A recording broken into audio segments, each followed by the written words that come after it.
নমস্কার দর্শক বন্ধুরা, ইমেজ বেঙ্গল হেলথ কেয়ার অনুষ্ঠানে আপনাদের সকলকে স্বাগত। সৌন্দর্য একটা অত্যন্ত আকর্ষণীয় শব্দ। আমরা প্রত্যেকেই সুন্দর হতে চাই, কিন্তু আমরা বোধহয় বিভিন্ন কর্মব্যস্ততার মধ্যে এই সুন্দর কথাটার যে মানে কি সেটা অনেক সময় হারিয়ে ফেলি। কখনো কখনো ভাবি আমরা অনেকটা মেকওভার করে ফেললে, অনেক সময় স্যালনে গিয়ে বা পার্লারে গিয়ে নিজেদের অনেকটা টাইম দিলে, অথবা খুব মূল্যবান পোশাক পরলে আমরা হয়তো খুব তাড়াতাড়ি সুন্দর হয়ে উঠতে পারবো। কিন্তু এই কর্মব্যস্ততা, স্ট্রেস, নানা রকম টেনশন সব কিছু নিয়েই তো আমাদের চলতে হয়। এগুলোর মাঝে সত্যিকারের সুন্দর আমরা কিভাবে থাকবো, দেহের পাশাপাশি মনের সৌন্দর্য কিভাবে বজায় রাখবো, আর সেই জন্য আজকে আমি এসে উপস্থিত হয়েছি মেডিকা সুপার স্পেশালিটি হসপিটালে, এবং আমরা আমাদের মধ্যে পেয়েছি vice president of facilities Medica super speciality hospital Soma চক্রবর্তীকে। নমস্কার ম্যাডাম, প্রথমেই আপনাকে ইমেজ বেঙ্গলে স্বাগত। নমস্কার সাথী, থ্যাংক ইউ সো মাচ। আমরা তো জানি যে প্রচুর ব্যস্ততার মধ্যে আপনি সারা দিন থাকেন, সারা বছর থাকেন, কিন্তু আজকে আপনাকে ভীষণ সুন্দর লাগছে। মানে আপনি অলওয়েজ এরকমই সুন্দর থাকেন যখনই আপনার সঙ্গে দেখা হয়। তো আমি সেই সৌন্দর্যের প্রসঙ্গে আসবো, কিন্তু ফার্স্ট অফ অল যেটা জানার যে আমরা তো সৌন্দর্যটাকে বিভিন্নভাবে বিভিন্নজন ব্যাখ্যা করে থাকি, আমরা বোধহয় বুঝে উঠতে পারি না, অনেক সময় কমপ্লেক্সও হয় যে সুন্দর নিয়ে। তো সুন্দর কথাটা বা সৌন্দর্য কথাটা এই কর্মব্যস্ততার মধ্যে, স্ট্রেসের মধ্যে, টেনশনের মধ্যে কোথায় ইম্পর্ট্যান্ট? প্রথমেই বলি কর্মব্যস্ততা এখন সবার আছে। আপনার আছে, আমার আছে, যারা বাড়িতে গৃহিণী আছেন তাদেরও আছে। সবাই সবার কর্মজগতের নিয়ে কিন্তু আমরা ব্যস্ত, এবং আমাদের লাইফ এখন অনেক বেশি কমপ্লেক্স হয়ে গেছে। আমাদের একটা ঘোড়দৌড়ের মধ্যে আমরা দৌড়চ্ছি, সুতরাং সময়ের অভাবটা তো নিশ্চয়ই আছে। এবং সব মিলিয়ে নিজেকে মেনটেন করা, প্রপারলি গ্রুম করে রাখা, সেটাও ইকুয়ালি ইম্পর্ট্যান্ট বলে আমি মনে করি। এখানে আমি আরেকটা কথা বলবো যে সৌন্দর্য কিন্তু শুধু ফিজিক্যাল বিউটি বলতে আমি বুঝি না। আমরা যেরমভাবে জন্মেছি সেটা আমাদের জিনস বা আমাদের হেরিডিটি, সেইভাবে আমরা নিজেদেরকে মার পেট থেকে বার করে আমরা এসেছি, দুনিয়ার আলো দেখেছি, পৃথিবীর আলো দেখেছি। তারপরে আমরা নিজেদেরকে কিভাবে তৈরি করলাম, এবং সেই ক্ষেত্রে আমাদের পার্সোনালিটি ডেভেলপমেন্ট, যেটা আমি বলবো which is a inseparable part of beauty. সুন্দর যদি বলি আমি বলবো সুন্দর ব্যক্তিত্ব। কে কিভাবে কথা বলছে, কিভাবে চলছে, কিভাবে সে বডি ল্যাঙ্গুয়েজ, তার বাচনভঙ্গি যেটা আমরা বলি, সেইটা অনেকটা ম্যাটার করে সৌন্দর্যের ওপরে।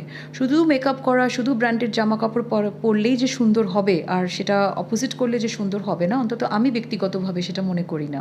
তো সেই ক্ষেত্রে আমি বলবো নিজের পার্সোনালিটিটাকে সুন্দরভাবে উপস্থাপনা করা, সুন্দরভাবে কথা বলা, মানুষের সাথে ভালোভাবে ব্যবহার করা, এবং নিজের যা ক্ষমতা আছে, যা রিসোর্সেস আছে, তার মধ্যে নিজেকে প্রপার আপকিপমেন্ট রাখা, এটাই আমার কাছে সৌন্দর্য। একেবারেই, একদমই ঠিক জায়গায় আমরা উত্তর পেলাম। কিন্তু পাশাপাশি আরও একটা ব্যাপার, যে আজকের দিনে ভীষণভাবে ওবেসিটি মানুষের মধ্যে বেড়ে যাচ্ছে। ক্যালোরি ম্যানেজমেন্টটাও একটা খুব বড় ফ্যাক্টর। আমাদের লাইফস্টাইলটা যেভাবে চেঞ্জ হচ্ছে, আমরা জানি আমাদের ফাস্ট ফুড নিতে হয়। মহিলাদের বা পুরুষদের প্রত্যেকের ক্ষেত্রেই এই এক সমস্যা। তো এই ক্যালোরি ম্যানেজমেন্টের ব্যাপার নিয়ে কি বলবেন? ওয়েট নিয়ে অবসেশনটা আর বা টেনশনটা বা ওভার অ্যাংশিয়াসনেসটা একটু মাথা থেকে বার করতে। সবাই আজকাল দেখি খেতে বসলে আগে চিন্তা করে কোন খাবারে কত ক্যালোরি আছে। প্রথমত একটা নিজের সৌন্দর্য ধরে রাখার জন্যে, একটা সুস্থ থাকার জন্যে প্রথমত হেলদি ফুড খাওয়াটা খুব ইম্পর্ট্যান্ট। আমি ক্যালোরিতে পরে আসছি, আগে আমার বেছে নেওয়া উচিত আমি কী খাচ্ছি। আমাদের এখন তাকালেই রাস্তায় বেরোলে, ইভেন বাড়ির বাচ্চারাও, তারা সমস্ত রকম ফাস্টফুডের নাম জানে এখন। মানে তারা বোধহয় স্কুলে জয়েন করার আগে ফাস্টফুডের নাম জেনে যায়, কোনটা কোন চিপস, কোনটা এটসেট্রা এটসেট্রা। একটু ফ্রাইড ফুড, অয়েলি ফুড, এত বেশি রাস্তার রোল, চাউমিন, এগুলো যদি একটু আমরা কন্ট্রোলে রাখি, সেই ক্ষেত্রে কিন্তু অটোমেটিক্যালি অনেকটা ওয়েট ম্যানেজমেন্ট হয়ে যায়। আর আমাদের এখন তো উইন্টারে সব থেকে ভালো পাওয়া যায় সবজি আর ফল। তো সেই ক্ষেত্রে যদি আমরা একটু ভালো সবজি খেতে পারি, একটু ফল খেতে পারি, আমার মনে হয় তাতে ক্ষতি তো কিছু নেই। আর ক্যালোরি কনসিয়াসনেসের ক্ষেত্রে একটা কথা বলবো, হ্যাঁ, আমাদের কার্বোহাইড্রেটটা কন্ট্রোল করা উচিত, এবং ডিপেন্ড করবে আমি কোন বয়সে আছি।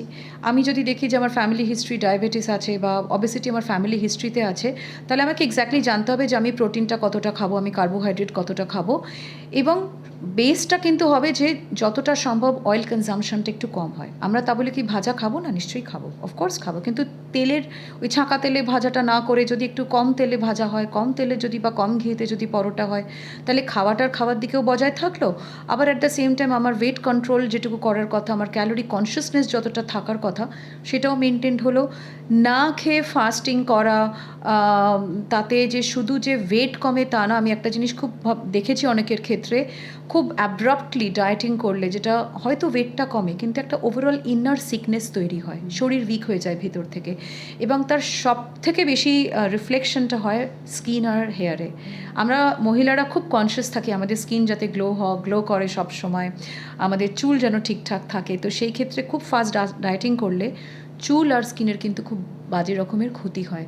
তো যখন আমি ডায়েটিং করব, আমার হোলিস্টিক্যালি চিন্তা করা উচিত যে আমার শরীরের কতটা প্রয়োজন, কতটা আমি খাবো, কতটা আমি কন্ট্রোল করতে পারি, আর যাতে আমার ওভারঅল আমার ত্বক, আমার স্কিন, আমার হেয়ার যাতে কোনো রকম ক্ষতি না হয়।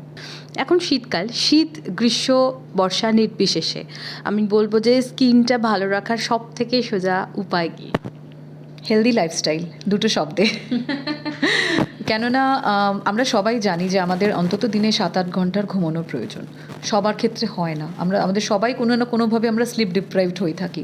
অ্যাটলিস্ট 6-7 ঘন্টা ঘুম তো অত্যন্ত প্রয়োজন। দ্বিতীয়ত আমাদের আরেকটা যেটা মাথায় রাখতে হবে সেটা হচ্ছে যে হেলদি লাইফস্টাইলটা আমি এই জন্যে বললাম বিকজ একটা রুটিন মেনটেন করা, একটা ঘড়ি ধরে সময় ওঠা, কিছুটা সময় দিনের শত কাজের ব্যস্ততার মধ্যেও কিছুটা সময় নিজের জন্য রাখা, সেখানে আমি গার্ডেনিং করি, বই পড়ি, বা চুপচাপ বসে নেচারটাকে এনজয় করি, বা নিজের কিছু চিন্তা ভাবনা করি, সেটাও অত্যন্ত প্রয়োজন শরীর ভালো রাখার জন্যে, মানসিকভাবে সুস্থ থাকার জন্যে। এবং আরও ইম্পর্ট্যান্ট হচ্ছে কি যে সময় ঘুমানো। তো এখন একটা কনসেপ্ট আমরা খুব ইউজ করি, সেটা হচ্ছে স্লিপ হাইজিন। তো স্লিপ হাইজিন বেসিক্যালি আমি যে সময়টা শোবো, আমি যদি ধরে নিই যে আমি 11টার সময় শোবো রাত্রেবেলা, তাহলে অ্যাটলিস্ট 10:30টার সময় আমার ঘরের লাইটটা ডিম হতে হবে।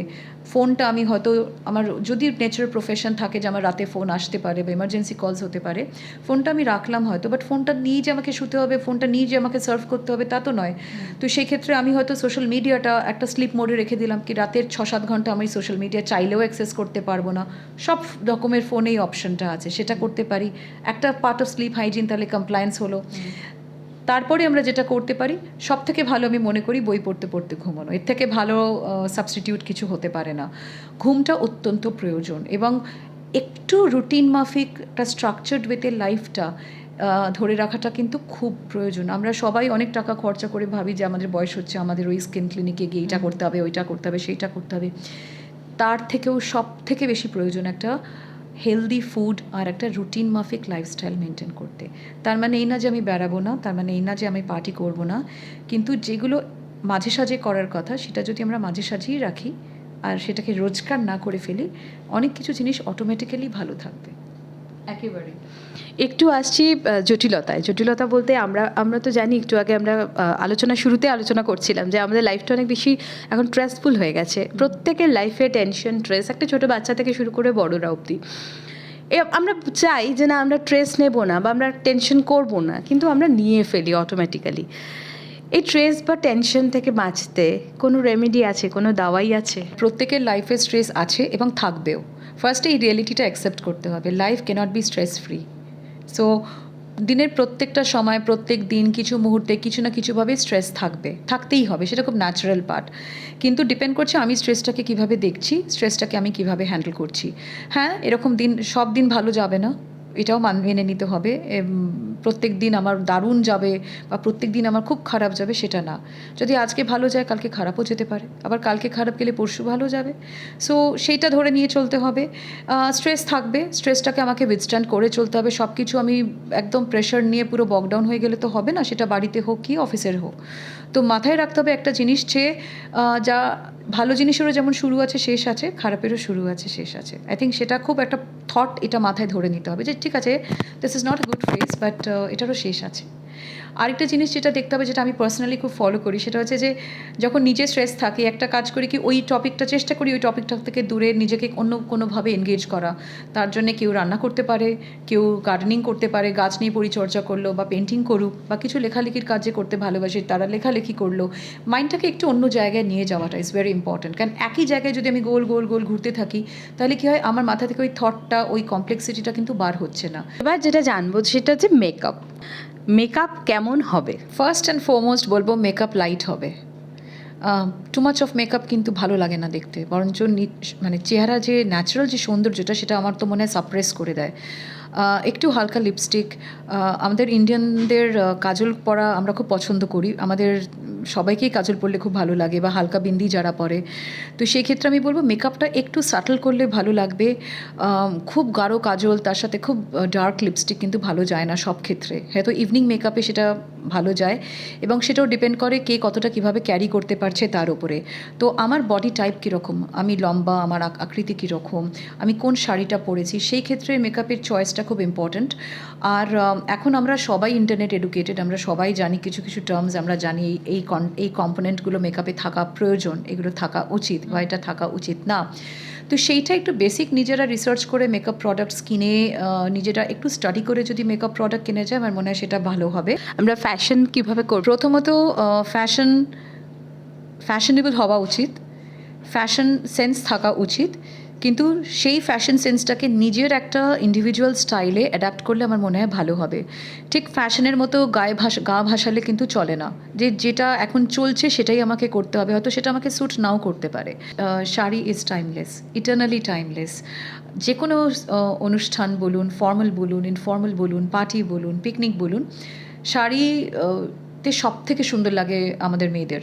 তো সেটা তো আছেই। এছাড়া আমরা যেরকম স্কার্ট পরি, আমরা ট্রাউজার পরি, কেপরি পরি, আমরা জাম্পস্যুট পরি, আমাকে মানানসই হতে হবে। আরেকজন পরছে বলেই যে আমাকে পরতে হবে তার কোনো মানে নেই, সেটা আমাকে স্যুট করতে হবে, এবং সেটা যদি আমি পরি দেন আমাকে কনফিডেন্টলি সেটাকে ক্যারি করতে হবে।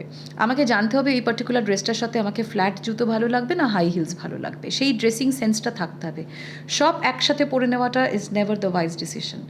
দ্বিতীয়ত হচ্ছে কি, যে আমি প্রথমেই যেটা বলেছি যে অন্ধভাবে ব্র্যান্ড ফলো করা আমি কোনো প্রয়োজন আছে বলে মনে করি না। শাড়ি 300 টাকাও হতে পারে, 3,500 টাকাও হতে পারে, 30,000 টাকাও হতে পারে, তারও বেশি দামি হতে পারে, কিন্তু end of the day matter করবে কে পড়ছে, কীভাবে পড়ছে, সে পড়ে তার পার্সোনালিটিটা কতটা অ্যাডেড হচ্ছে, কতটা ভালো লাগছে, বা কতটা বেরিয়ে আসছে। তো সেই ক্ষেত্রে আমি যখন একটা শাড়ি বা যে কোনো জামা কাপড় ড্রেপ করছি, ইম্পর্ট্যান্ট হচ্ছে আমার পার্সোনালিটিটা কীভাবে বেরিয়ে আসছে। সুতরাং personality is more important than anything else. তো ফ্যাশন প্রথমেই নাম্বার 1, ফ্যাশনের সাথে গা ভাসানোর দরকার নেই, নিজস্বতা একটা থাকা উচিত, নিজের একটা স্টাইল থাকা উচিত, সেই স্টাইলটা আমার ইউনিক হবে, and that is fashion for me. প্রত্যেক দিন তো আমাদের হাঁটতে যাওয়া সম্ভব হয় না, আমাদের জিমে যাওয়া সম্ভব হয় না, কারণ প্রচুর কাজ থাকে বা কাজ পড়ে যায়, বা সেটা কন্টিনিউ করতে পারছি না, মাঝে মাঝে গ্যাপ হয়ে যাচ্ছে। সেক্ষেত্রে এক্সারসাইজটা কীভাবে করব? খুব সত্যি কথা, জিম আমারও মাঝে মাঝে স্কিপ হয়ে যায়, যাই না যে তা না, মানে তবে কাজের চাপে অনেক সময় হয়ে ওঠে না, সম্ভব হয়ে ওঠে না। এখন তো উইন্টারে প্রচুর এনগেজমেন্টস থাকে, হয়ে উঠছে না। তো সেক্ষেত্রে একটা খুব ইজি সাবস্টিটিউট হচ্ছে বাড়ির কাজ করা। অনেকে ভাবে যে বাড়ির কাজ করলে আবার কিভাবে হবে, কিন্তু বাড়ির মধ্যে অনেক কিছু কাজ আছে, আপনারা নিজেরাই চিন্তা করে দেখুন। বাড়ির মধ্যে আপনি কেউ গার্ডেনিং করুন, হাঁটাহাঁটি করুন, অনেক কিছু থাকে যেগুলো আমরা হয়তো ইগনোর করে যাই আমাদের ডেলি লাইফে, কিন্তু সেগুলো খুব কমফোর্টেবলি কিন্তু আমাদের এক্সারসাইজ হিসেবে কাজ করে। আমরা হয়তো জিম হলো না, আমার হয়তো আজকে হাঁটা হলো না, বা আমার হাঁটতে যাওয়া হলো না, তো সেই ক্ষেত্রে কিছুই না, আমি আমার একতলা থেকে দোতলা কি একতলা থেকে তিনতলা ওপর নিচ করে নিলাম, আমার একটু এক্সারসাইজ হয়ে গেল, আমার একটু ক্যালোরি বার্ন আউট হয়ে গেল, বা ছাদে গিয়ে একটু হাঁটাহাঁটি করে নিলাম, তো সেটাও একটা ফর্ম অফ এক্সারসাইজ হয়ে গেল, বা বাড়ির কাজ একটু করলাম। তো যতটা আমার বডি অ্যাক্টিভিটি বাড়বে, আমার মাসেল অ্যাক্টিভিটি বাড়বে, আমার মেটাবলিজম হাই হবে, যত মেটাবলিজম হাই হবে খাবারের অ্যাবসর্পশন শরীরে বেটার হবে, তো সেই ক্ষেত্রে ওয়েটটাও কিন্তু অনেক বেশি কন্ট্রোলে থাকবে। Exercise is important. Exercise necessarily does not mean যে আমাকে সবসময় জিমে যেতে হবে, আমাকে সবসময় যোগা ট্রেনারের কাছে থাকতে হবে। আজকাল ইউটিউব হয়ে গেছে, আমরা দেখে শিখতে পারি, সেটা আমরা বাড়িতে সকালবেলা ভোরবেলা উঠে আমরা যোগা প্র্যাকটিস করি, কি আমরা হাঁটি, বা যদি আমরা কোনো কিছু না পারি, সব থেকে ইজি হচ্ছে আমার দৈনন্দিনকার যে কাজ আছে তার মধ্যে কোন কাজটা একটু ফিজিক্যালি বেশি অ্যাক্টিভিটি লাগে, একটু স্ট্রেস লাগে, সেটা করি, সেটাই আমার এক্সারসাইজের রিপ্লেসমেন্ট হিসেবে ম্যানেজ করা যেতে পারে। ভ্যালুজ, আপনি শুরুতে যেটা বলছিলেন যে সৌন্দর্য মানে সেটাই যে যে অন্য মানুষকে রেসপেক্ট দিতে পারে, সুন্দরভাবে কথা বলতে পারে এবং নিজেকে সঠিকভাবে ক্যারি করতে পারে, প্রেজেন্ট করতে পারে, সেটাই হচ্ছে সৌন্দর্য। আমি সেই প্রসঙ্গে আরও একবার আসবো।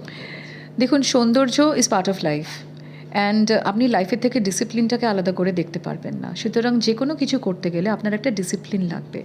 আপনি যদি ব্যক্তিগত জীবনে সাকসেসফুল হন, তো আপনি সেটাও নিশ্চয়ই ডিসিপ্লিন ওয়েতে মেনটেন করেছেন। কর্মক্ষেত্রে যদি আপনি সাকসেসফুল হন, এম্পাওয়ার্ড হন, তাহলে নিশ্চয়ই আপনি ডিসিপ্লিনড ওয়েতে আপনি কাজ করেন। সো সিমিলারলি আপনি যদি নিজেকে মেনটেন করেন, নিজের পার্সোনালিটি ডেভেলপ করেন, তার কনসিস্টেন্সি, তার ডিসিপ্লিনটাও কিন্তু আপনার হাতে। সুতরাং healthy lifestyle, healthy approach to life, little bit of discipline, structured life, এগুলোই কিন্তু যদি বলি সৌন্দর্যের বেসিক ইনগ্রেডিয়েন্টস। তারপর তো ধরুন টুকিটাকি মেনটেন করা, কেনাকাটা, সেটা তো আমরা মেয়েরা ভালোবাসি করতে, আমরা করি, কিন্তু বেসিক জিনিসগুলো, ফান্ডামেন্টালসগুলো কিন্তু এটাই।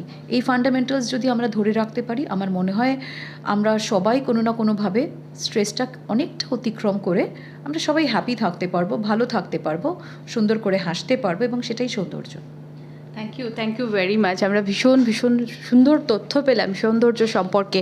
সত্যিই তো একেবারেই ঠিক তাই যে সৌন্দর্যের মধ্যে না গা ভাসিয়ে দিয়ে, মানে কাউকে দেখতে ওকে সুন্দর লাগছে, তাকে সৌন্দর্য লাগছে, এরকম না ভেবে আমরা তো নিজেদেরকে কিভাবে সুন্দর রাখবো, মন শরীর তরতাজা রাখবো, সেটা বোধহয় আমাদের ভেবে দেখাটা অত্যন্ত জরুরি এবং এটা ভাববার সময় এসে গেছে। তাই বিভিন্ন কর্মব্যস্ততার মধ্যেও ম্যাডাম যেভাবে বললেন যে ঠিক এই জিনিসগুলোকে যদি আমরা মেনটেন করতে পারি সঠিকভাবে, তাহলে কিন্তু আমরা মন থেকে যখন খুশি থাকতে পারবো, শরীর থেকেও খুশি থাকতে পারবো এবং সুন্দর হয়ে উঠতে পারবো। তো ডেফিনেটলি এই টিপসগুলো আমাদের দর্শক বন্ধুদের ভীষণ ভীষণ কাজে আসবে। আপনারা যারা ইমেজ বেঙ্গল দেখছেন তাদেরকে একটাই কথা বলবো, আপনাদের কোনো কমেন্টস থাকলে, কোনো প্রশ্ন থাকলে আপনারা নিঃসন্দেহে সেই কমেন্টস আমাদের জানান, আমরা নিশ্চয়ই সেই প্রশ্ন পৌঁছে দেব। সকলে সুস্থ থাকুন, ভালো থাকুন। ম্যাডামকে অনেক অনেক ধন্যবাদ আমাদের সময় দেবার জন্য। নমস্কার।